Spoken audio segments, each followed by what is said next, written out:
So, historical fiction. I know you do a lot of research for your historical fiction, not just because I follow you on Twitter, I swear.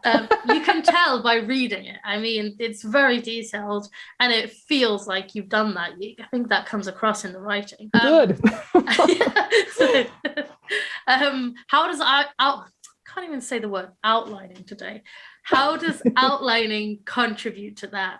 By which I mean, like, would you be able to manage to fit all of that in without having that outline there or be plotting in advance? Well, I don't really cross my streams with research and outlining. And I actually, if anyone out there likes to write historical fiction, I have another book called Making It in Historical Fiction that's like my strategies for writing commercial historical fiction that will sell. And part of that, like a big chapter of that, is how to manage research, because it is a huge problem for historical novelists. Like, man, we fall down the worst rabbit holes. Like, you can spend hours. You start out researching like what industries were around in 1870 in London, or whatever, and you start reading all this stuff about, I don't know, one subject. It leads to another and another and another, and before you know it, all of your writing time has been eaten up, and you've just read about the history of like pencil erasers or whatever. Like, it's crazy.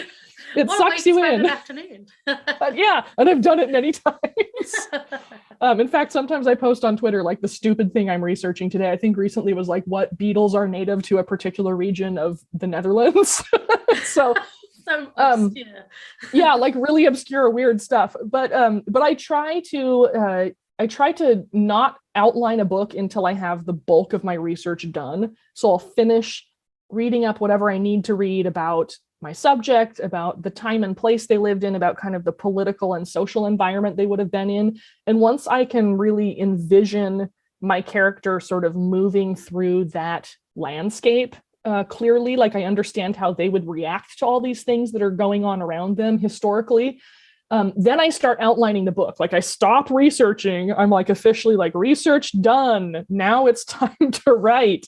So I stop researching and I write the outline, and then I start writing the book. And then, inevitably you come up with scenes where you need to figure out like what somebody would have worn, or like how they would have gotten from place to place. So as I'm writing, when I get to those moments, I stop and I just do enough Googling to fill in that blank. And then I stop and go back to writing again until I have another, little detail I need to fill in. So you don't need to know everything about a historical time and place before you begin writing about it. A lot of authors think they need to like have everything down. They need to have like binders full of all the details of how people lived and how they dressed and what kind of jobs they had and yada yada. You don't. None of that stuff usually matters in a book. So you get the stuff that matters, which is the social and political environment that your character would have been in, and then you stop.